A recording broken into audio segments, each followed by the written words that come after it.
दोस्तों 6 साल के बच्चे से हम बातचीत करते हैं, उससे कुछ पूछते हैं तो उससे क्या पूछते हैं कि तुम्हारा नाम क्या है, कौन सी क्लास में पढ़ते हो और पापा का नाम क्या है और तुम्हें कहानी सुनानी या कविता सुनानी आती है या नहीं। इससे ज्यादा तो कोई बच्चा बता नहीं पाएगा।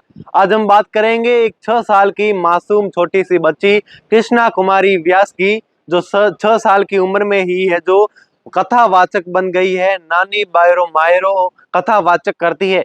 बता दूं आपको कि वह 6 साल की बच्ची की कथा वाचन का आयोजन किया गया। कथा का आयोजन गुरुवार से सीकर जिले में फतेहपुर में किया।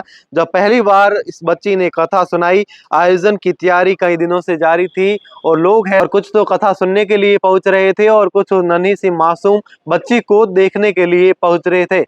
जब उस नन्ही सी बच्ची ने नरसिंह मेहता की भाव भरी भक्ति और श्री कृष्ण की प्रेम की कहानियां सुनानी की तो शुरू की, तो वहां पर मौजूद लोग सुनने की बजाय उस बच्ची को एकटक नजर से देखते ही रह गए और मग्न रह गए और इतना झूमने को मजबूर हो गए। जिस उम्र में बच्चे पढ़ना लिखना बोलना भी नहीं सीख पाते हैं, तो उस उम्र में यह मासूम बच्ची है तो नानी बायरो मायरो कथावाचक करती है।